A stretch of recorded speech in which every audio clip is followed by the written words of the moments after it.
ఆజ్ఞాచక్రంలో సూర్యతత్వం చంద్రతత్వంతో ఎలా సాధన చేయాలి, అలాగే అక్కడ చేస్తే ఏమి ప్రయోజనాలు ఉన్నాయి? ఈ ఆజ్ఞాచక్రంలో మనసు ఉంటుంది. శ్వాస పుట్టేది లోపలికి పోయేది ఆజ్ఞాచక్రంలోని. ఇక్కడి నుంచే శ్వాస లోపలికి పోతుంది. లక్ష్మీనారాయణులు పుట్టేది ఇక్కడే.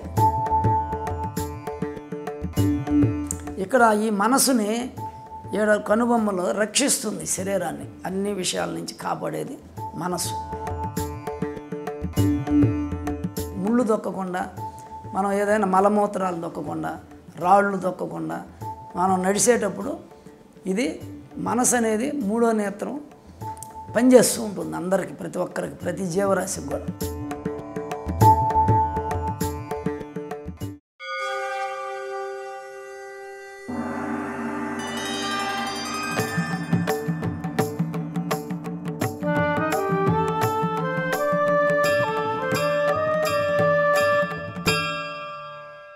నిర్వై టీవీ ప్రేక్షకులందరికీ నమస్కారం. మనం ఇప్పుడు మహాయోగి అయినటువంటి రాజరాజేశ్వరానంద స్వామీజీ వారితో ఉన్నాం. వారు మనకి చక్ర సాధనని ఏ చక్రంలో ఎలా చేయాలి అనే సాధనని అందిస్తూ ఉన్నారు. ఇప్పుడు ఆజ్ఞాచక్రంలో ఎటువంటి సాధన చేయాలి, ఆజ్ఞాచక్రంలో నాడీ తత్వం ఎలా ఉంటుంది, సూర్యనాడీ తత్వం, చంద్రనాడీ తత్వం ఎలా దృష్టి పెట్టాలి, ఏంటి అనే విషయాల గురించి వారిని అడిగి తెలుసుకుందాం. నమస్కారం స్వామీజీ. ఆజ్ఞాచక్రంలో సూర్యతత్వం చంద్రతత్వంతో ఎలా సాధన చేయాలి, అలాగే అక్కడ చేస్తే ఏమి ప్రయోజనాలు ఉన్నాయి? ఆజ్ఞాచక్రం అనేది కనుబొమ్మల మధ్యన భ్రూమధ్యం అంటారు, కనుబొమ్మల మధ్య అంటారు, బురుకుటి అంటారు. ఇది ఆజ్ఞాచక్రం. మనకు ఉండే షట్చక్రాలలో కింద 5 చక్రాలు, ఈ 4 చక్రాలు పైన ఉంటాయి. ఈ 4 కలిపి ఒకే చక్రం కింద భావిస్తే శివకోణాలు 4, ఈ 5 శక్తి కోణాలు. శ్రీచక్రంలో కూడా ముందు పక్క 5 కోణాలు, వెనక పక్క 4 కోణాలు ఉంటాయి. శ్రీచక్రంలో మొత్తం 9 కోణాలు.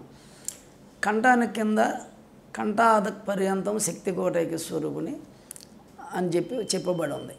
ఈ ఆజ్ఞాచక్రంలో అన్ని చక్రాలకి ఆజ్ఞని రిలీజ్ చేసేటటువంటిది కాబట్టి దానికి ఆజ్ఞాచక్రం అని పేరు పెట్టారు. పైన 4 చక్రాలు ఉన్నాయి, 3 చక్రాలు, ఇంకా ఇది 4వ చక్రం. పైన ఈ ఆజ్ఞాచక్రాన్ని పైన 3 చక్రాలు శివకోణాలకు కానీ, ఈ కింద ఉండేటటువంటి 5 చక్రాలకు కానీ ఆ దేవతలకు కానీ అనుజ్ఞించి ఆర్డర్ ఇచ్చి మనకు కావలసినటువంటి ఈ శరీరాన్ని నడిపేదానికి, శరీరంలో ఉండేటువంటి దైవశక్తులకి ఆర్డర్ ఇచ్చేది అధికారం ఆజ్ఞాచక్రానికి ఉంది. ఈ ఆజ్ఞాచక్రంలో మనం ధ్యానం చేసినప్పుడు సుషుమ్నాడి మూలాధారం నుంచి సహస్రారానికి కనెక్ట్ అయినప్పటికీ మూలాధారంలో ఉండేటటువంటి ఆ యొక్క కుండలిని శక్తి అగ్ని రూపంలో ఉంటుంది. కాబట్టి అది మూలాధారంలో 2-3.5 చుట్టేసుకొని ఒక సన్నటి సర్పెంట్ పవర్, సూక్ష్మమైనటువంటి అంత పొడుగు అగ్ని అది పైకి వచ్చేటప్పుడు సుషుమ్నాడిలో అన్ని చక్రాలు భేదించుకొని ఆజ్ఞాచక్రానికి వచ్చినప్పుడు జ్యోతి దర్శనం అవుతుంది. ఈ మూలాధారంలో ఉండేదే శక్తే అమ్మన్నే మనకి దర్శనం అవుతుంది, జ్యోతి రూపంలో కనిపిస్తుంది. అయితే లోపల మనకి ఈశ్వరుడు నుండి ఆత్మ సహస్రార కమలంలో, అక్కడ లోపల సహస్రార కమలం, అది ఎంట్రుకలో వేయవంతు తెల్ల కణం.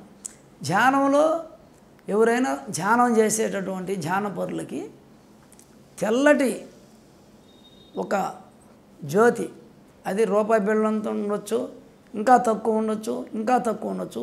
ఒక పెన్సిల్ పాయింట్ అటు కొడితే ఎంత ఉంటుందో అంత కూడా ఉండొచ్చు.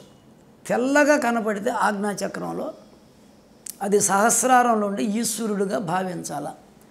అదే మూలాధారంలో అది ఎర్రగా కనిపిస్తే జ్యోతి, రెడ్గా ఉంటే పగడం కలర్లో మూలాధారంలో ఉండేటువంటి కుండలిని శక్తి ఇక్కడికి వచ్చినప్పుడు ఎర్రగా కనిపిస్తుంది. అదే ఈ కుండలిని శక్తి సహస్రారాన్ని పోయి ఆ తెల్ల బిందువు, శుక్ల బిందువుని ఈ రక్త బిందువు మీట్ అయితే కలిస్తే అరుణకాంతితో వస్తుంది. 3 రకాల జ్యోతులు కనిపిస్తాయి ఆజ్ఞాచక్రంలో. అందువల్ల మనం అది ఆజ్ఞలు రిలీజ్ చేస్తుంది. కాబట్టి ఈ చంద్రస్వరాన్ని ఆజ్ఞాచక్రాన్ని తీసుకొని పోతే అగ్ని పుడుతుంది. చంద్రస్వరం ఆజ్ఞాకి తీసుకుపోతే ఓంకారమే. సూర్యస్వరం కూడా ఆజ్ఞాచక్రాన్ని తీసుకుపోయి వదిలినా కూడా ఓంకారం. ఈ 4 చక్రాలు 4 పాయింట్లు ఉంటాయి లోపల గ్రంథులు, 4 దేవతలు. ఇది సర్వజ్ఞ చక్రము అంటారు. సర్వజ్ఞత్వం, ఏది చూస్తే అది ఎట్ట తయారైంది, అది ఎందుకు అట్ట చేశారు, దాని ఫలితం ఏంది, అది ఎట్ట పనిచేస్తుంది అని తెలుస్తుంది మనకి. అంటే ఒక గుడికి వెళ్ళాం, గాలి గోపురం ఎందుకు ఉంది, దానికి వాకిళ్ళు ఎందుకు ఉన్నాయి, దాని కలశాలు ఎందుకు ఉన్నాయి, ధ్వజస్తంభం ఉంది, దాని ముందు ఎందుకు బలిపీఠం ఉంది, ధ్వజస్తంభం ఏంది, అట్లా నందీశ్వరుడు ఏంది, అక్కడ ఈశ్వరుడు ఏంది, అక్కడ అక్కడ ఎందుకు గంట కొడుతూ హారతి ఇస్తారు, తీర్థం ఎందుకు ఇస్తారు, ప్రసాదం ఎందుకు పెడతారు, అట్లా అమ్మడి ఎందుకు, సింహం ఎందుకు ఉంది, ఇవన్నీ తెలుస్తుంది. సర్వజ్ఞత్వం అంటే ఆధ్యాత్మికంగా కానీ లౌకికంగా కానీ ఏదైనా చూసినప్పుడు సంపూర్ణమైన దాని యొక్క విశేషాన్ని తీసుకునే శక్తి ఆజ్ఞాచక్రానికి ఉంది. అక్కడ జ్యోతిని 3వ కన్ను అంటారు అక్కడ ఆజ్ఞాచక్రాన్ని. ఈ ఆజ్ఞాచక్రంలో మనసు ఉంటుంది. శ్వాస పుట్టేది లోపలికి పోయేది ఆజ్ఞాచక్రంలోని, ఇక్కడి నుంచే శ్వాస లోపలికి పోతుంది. లక్ష్మీనారాయణులు పుట్టేది ఇక్కడే, నివాసం నాభిలో ఉంటుంది. నాభిలో బ్రహ్మ పుడతాడు, అగ్ని పుడుతుంది. ఉచ్ఛ్వాస నిశ్వాస వల్ల అగ్ని పుడితే ఆ బ్రహ్మ అనేటటువంటి అగ్ని మనకి కళ్ళల్లోనే కాకుండా ఆజ్ఞాచక్రంలో ప్రతిబింబిస్తుంది, తేజస్సు. ఆ తేజస్సుని మనసు అంటారు. ఇక్కడ ఈ మనసుని 7 కనుబొమ్మలో రక్షిస్తుంది శరీరాన్ని, అన్ని విషయాల నుంచి కాపాడేది మనసు. ఆజ్ఞాచక్రం కాపాడుతుంది, ముళ్ళు దొక్కకుండా, మనం ఏదైనా మలమూత్రాలు దొక్కకుండా, రాళ్ళు దొక్కకుండా మనం నడిచేటప్పుడు ఇది మనసు అనేది 3వ నేత్రం పనిచేస్తూ ఉంటుంది అందరికీ, ప్రతి ఒక్కరికి, ప్రతి జీవరాశికి కూడా మనం నడిచేటప్పుడు. అదేవిధంగా ఆజ్ఞాచక్రం 3వ నేత్రం అంటారు, సర్వజ్ఞత్వం అంటారు, సర్వరోగహర చక్రం అనేది ఇంకా కొంత లోపల ఉంటుంది. ఈ సర్వజ్ఞత్వం రావాలంటే ధ్యానం చేసే వాళ్ళందరికీ వాళ్ళు ఏ లోకంలో మూలాధారంలో వాళ్ళ యొక్క కుండలిని శక్తి ఉంటే అది ఇక్కడ తెలుస్తుంది. ఈ చక్రాలలో కుండలిని శక్తి ఆడుండేది ఆజ్ఞాచక్రంలో ఉంటుంది. పూర్వం జరిగిన విషయాలు కానీ జరగబోయేవి కానీ అన్నీ కూడా ఇది ఒక స్క్రీన్ లాంటిది, మనకి ఆజ్ఞాచక్రంలోనే అన్నీ తెలియబడతాయి A to Z. అయితే దీన్ని మనసు స్థానం అంటారు, బ్రహ్మ అంటారు దీన్ని. బ్రహ్మ అంటే మనసు, మనసు అంటే బ్రహ్మ. దీన్ని ఇక్కడ హంస జపము 2 నాళ్ళతో శ్వాస మనం 2 కానీ చేస్తే, ధ్యానం చేస్తే 2 ముక్కుల్లో గాలి ఆజ్ఞాకి ఆడతాయి. ధ్యానం చేయకపోతే 2.5 గంట మారుతూ ఉంటాయి 2 ముక్కుల్లో శ్వాస. ఇది 2 రేకులు దళం ఉంటుంది ఆజ్ఞాచక్రంలో. దీన్ని శివపార్వతులు హంస రూపంలో, హంసలు అంటారు శివపార్వతులు. 2 కుడి ముక్కు ఈశ్వరుడు శివుడు, ఎడమ ముక్కు పార్వతి. శివపార్వతులు దీన్ని పరాకాశం అంటారు. ఆకాశం కంఠం, పంచభూతాలు కింద ఉన్నాయి, దీన్ని పరాకాశం అంటారు. పరాకాశంలో హంసలు 2 విహరిస్తున్నాయి, అంటే 2 శ్వాసలు, ఇడాపింగళ శ్వాసలు విహరిస్తున్నాయి అని అంటారు. ఇది పరా అంటారు దీన్ని. కైలాసంకి తొలిమెట్టు ఆజ్ఞాచక్రంలో ఎంటర్ అయితే మనసు కైలాసవాసి అంటారు. ఆజ్ఞాచక్రంలోనే మనసు పెట్టి ధ్యానం చేస్తే ఎప్పుడు మనసు ఆజ్ఞాచక్రంలో ఉంటే కైలాసవాసి. మనసు ఆజ్ఞాచక్రంలో పెడితే నీకు భూత భవిష్యత్తు జరగబోయే కూడా కొన్ని విశేషాలు మనకు ఆజ్ఞాచక్రంలో తెలుస్తుంది. కాబట్టి ఈ ధ్యానం అనేదానికి, ఈశ్వరత్వం పొందేదానికి ఆజ్ఞాచక్రం గొప్పది. అనులోమ వినులోమ చేసిన అగ్ని పుడుతుంది. ఈ ఆజ్ఞాచక్రాన్ని సుబ్రహ్మణ్య స్వామి అంటారు. ఈ 5 చక్రాలు దాటి కుండలిని ఒక్కొక్క చక్రంలో భేదించుకొని ఆజ్ఞాచక్రానికి వస్తే 6వ చక్రం షణ్ముఖుడు అంటారు సుబ్రహ్మణ్య స్వామి. ఇక్కడ సుబ్రహ్మణ్య స్వామి స్థానం. ఎడముక్కులో గాలి లాగితే వల్లి దేవత ప్రొడ్యూస్ అవుతుంది. ఇట్లా లాగి ఇట్లా వదిలితే సూర్యస్వరంలో లాగి పరాకాశానికి వదిలితే ఇక్కడ దేవసేన, ఇది అగ్ని దైవత్వం, బుద్ధి జ్ఞానం, ఇది సంసారం, ఇది దైవత్వం. అందుకని వల్లి దేవసేన, దీంట్లో లాగి వదిలితే వల్లి, దీంట్లో లాగి దేవసేన. ఇక్కడ అగ్ని పుడుతుంది ముందు మనం. ఆ అగ్నే అయ్యప్ప స్వామి. హరి హరులు, హరి హరులు అంటే చంద్ర సూర్య, ఈ రెండు ఏడ కలిపినందువల్ల అయ్యప్ప స్వామి కూడా జ్యోతి ఇక్కడ కనపడితే దాన్ని అయ్యప్ప స్వామి అంటారు ఆజ్ఞాచక్రంలో. ఈ ఆజ్ఞాచక్రాన్ని సుబ్రహ్మణ్య స్వామి రెండు కలిపితే కళ్యాణం చేసినట్టు. సుబ్రహ్మణ్య స్వామికి వల్లి దేవసేన ఇచ్చి కళ్యాణం జరిగినట్టు అరుణకాంతి వస్తే. ఆ అరుణకాంతి పరాకాశం ఇది. అందుకని ఆయనకి నెమలి పెట్టారు. ఎందుకంటే ఆకాశంలో ఏది పోతుంది, ఎగిరేది నెమలే కదా. ఎలుక కింద పెట్టారు గణపతి కానీ. ఇది మనకి అక్కడ రెండు ప్రాణాయామం చేసినప్పుడు రాజశ్యామలాంబ అనేటటువంటి దేవత ప్రొడ్యూస్ అవుతుంది అక్కడ సమస్వరం. అనులోమం చేస్తే సుబ్రహ్మణ్య స్వామి. ఇట్లా బ్రహ్మ విద్య అంటే ఈశ్వరుడికి సంబంధించింది. తపస్సు చేసే విషయంలో బ్రహ్మ విద్య అంటారు సుబ్రహ్మణ్య స్వామిని. అనులోమ సమస్వరం. అదే శ్రీ విద్య అంటే రెండు స్వరాలు కానీ ఆడిస్తే రాజశ్యామలాంబ, రాజరాజేశ్వరి సహస్రారం అయితే మంత్రి ఏడు ఉంటుంది. అంటే మనసే మంత్రి, ఆత్మే రాజరాజేశ్వరి అని మనకి ఇక్కడ రూఢి అవుతుంది. దీని విశేషం సర్వజ్ఞత్వం, సర్వరక్ష, శరీరాన్ని కాపాడుతుంది. అయితే స్వామి దీన్ని ఎలా సాధన చేయాలి? ఆజ్ఞాచక్రంలో మనం ఎడం ముక్కులో నుంచి గాలి ఆజ్ఞాచక్రంలో మనసు పెట్టి ఓం పెట్టి లాగి అక్కడ మనసు పెట్టి ఓంకారాన్ని చూస్తూ 5 సెకండ్ల నుంచి కుడి ముక్కులో వదలాలి పూర్తిగా. కుడి ముక్కులో ఓం అంటూ లాగి ఇక్కడ ఓంకార బీజాన్ని చూస్తూ ఆపి 5 సెకండ్ల నుంచి మళ్ళీ దీంట్లో వదలాలి. మళ్ళీ ఎడం ముక్కులో లాక్కొని ఆజ్ఞాచక్రానికి ఆపి కుడి ముక్కులో వదలాలి. అంటే ఓం బీజం పెట్టాలా, మనసుతో ఆడ చూడాలా. చంద్రస్వరంతో లాక్కొని సూర్యస్వరంతో చంద్రస్వరం. ఇక్కడ ప్రతి దేవతకి భారీ శక్తి ఉంటుంది. ఆ శక్తే చంద్రస్వరం.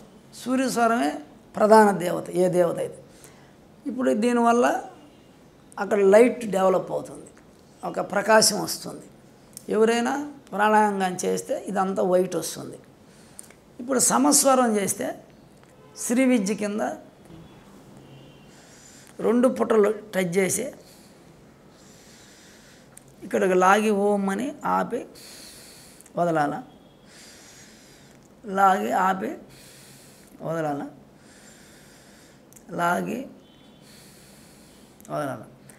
ఇక్కడ లాగి వదిలినప్పుడు ఇక్కడే అది ఫంక్షన్ అవుతుంది, ప్రాణశక్తి రొటేట్ అవుతుంది.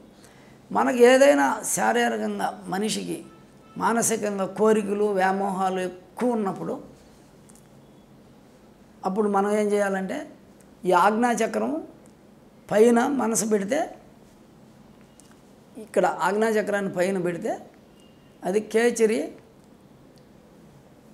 భూచరి, ముక్కు మీద పెడితే భూచరి, ఇక్కడ పెట్టి ప్రాణాయామం చేస్తే కేచరి, ధ్యానం చేస్తే శాంభవి. బ్రహ్మంగారు చెప్పింది శాంభవి ముద్ర చేయమన్నారు. అంటే కోరికలు నిన్ను పీడిస్తుంటే, నీ ఇంద్రియాలు నిన్ను పీడిస్తుంటే, నీకు మానసిక వేద ఉంటే నువ్వు ఈ పంచభూతాలే, ఇక్కడ బయట ఉండే పంచభూతాలు, కంఠానికి కింద ఉండే పంచభూతాలు, ఇది భూలోకం. దీన్ని వదిలేసి ఈ భూలోకంలో ఉండే సమస్యలు బాధలు వదిలేసి నువ్వు మనసు పైకి కానీ కళ్ళు కొంచెం అట్టన్నాం అంటే, కొద్దిగా నేత్రం పైకి అన్నాం అంటే శాంభవి ముద్ర. అట్టగాని అన్నాం అంటే ఈ భూలోకంలో ఉండే బాధలు, ఈ ఇంద్రియ పీడితాలు, మనల్ని పీడించే ఇంద్రియాలు సుఖాలు కావాలని మనసు వ్యధ చెందుతూ ఉంటే పైకి పెట్టి కొంచెం చూపు ఆజ్ఞాచక్రాల్లో పైకి పెడితే శాంభవి ముద్ర. ఇక్కడ పెడితే నార్మల్గా ఉంటుంది.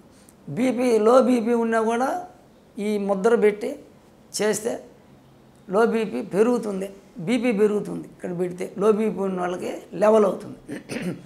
హై బీపీ ఉన్నవాళ్ళు ముక్కుగాడ పెట్టి ధ్యానం చేస్తే బీపీ తగ్గుతుంది. ఇక్కడ ఆజ్ఞలో పెట్టి ధ్యానం చేస్తే నార్మల్గా ఉంటుంది బీపీ, తక్కువ ఎక్కువ లేకుండా. అందువల్ల ఈ లోకంలో ఉండే ఇంద్రియాలకు అతీతం కావాలంటే మనం పైకి పెట్టాలి. దీన్ని మనోమయ కోశం అంటారు. దీన్ని ఈ విధంగా మనం మానసిక బాధల నుంచి తప్పించుకోవాలా, ఇంద్రియ నిగ్రహం కావాలంటే ఆజ్ఞాచక్రంలో ధ్యానం చేయాలా. ఈ విధంగా ఉంది. దీనికి ఇంకొకటి యాడ్ చేసి చెప్పాల్సి వస్తుంది. ఏంటంటే దీని లోపల 1 ఇంచులో ఉండేటటువంటి సర్వరోగ చక్రం ఉంది. అది కూడా ఫంక్షన్ అవుద్ది ప్రాణాయామం చేస్తే మనం. అందుకని అది కూడా దీంట్లో చెప్పేస్తాం. దీన్ని 6 ఆజ్ఞాచక్రం, లోపల ఉండేది 7 సర్వరోగహర చక్రం. ధ్యానపరులు మనసేడు పెట్టి ధ్యానం చేసినప్పుడు ఆ మనసు లోపలికి సహస్రారానికి ప్రయాణం చేస్తుంది. అది మనసు అంతర్ముఖం అంటారు దాన్ని.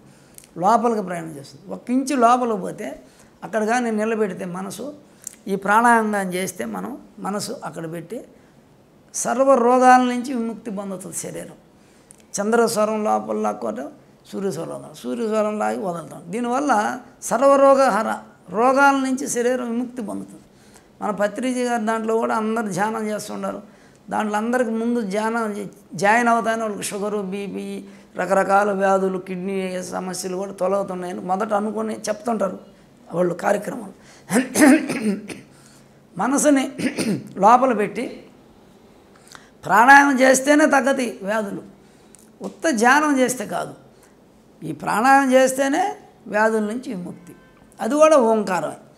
అంటే మనసు ఆజ్ఞలో పెడితే 2 చక్రాలు పనిచేస్తాయి. సర్వజ్ఞాచక్రం, సర్వరోగార చక్రం ఫంక్షన్లోకి వస్తుంది. ఆజ్ఞాచక్రానికి అటాచ్డ్ అది మనం ఈ ప్రాణాయామం వల్ల సర్వజ్ఞత్వం వస్తుంది. సర్వ రోగాల నుంచి సాధకుడు విముక్తి పొందుతాడు అనులోమ వినులోమ సంవత్సరం చేస్తే. చాలా చాలా సంతోషం స్వామీజీ. అద్భుతమైన విషయాల్ని మాకు అందించినందుకు చాలా చాలా కృతజ్ఞతలు. ఇప్పుడు ఆజ్ఞాచక్ర సాధన, సర్వరోగహర చక్ర సాధన గురించి మనం తెలుసుకున్నాం. సహస్రార సాధనని మనం మరొక్కసారి అడిగి తెలుసుకుందాం. అంతవరకు సెలవు. నమస్కారం.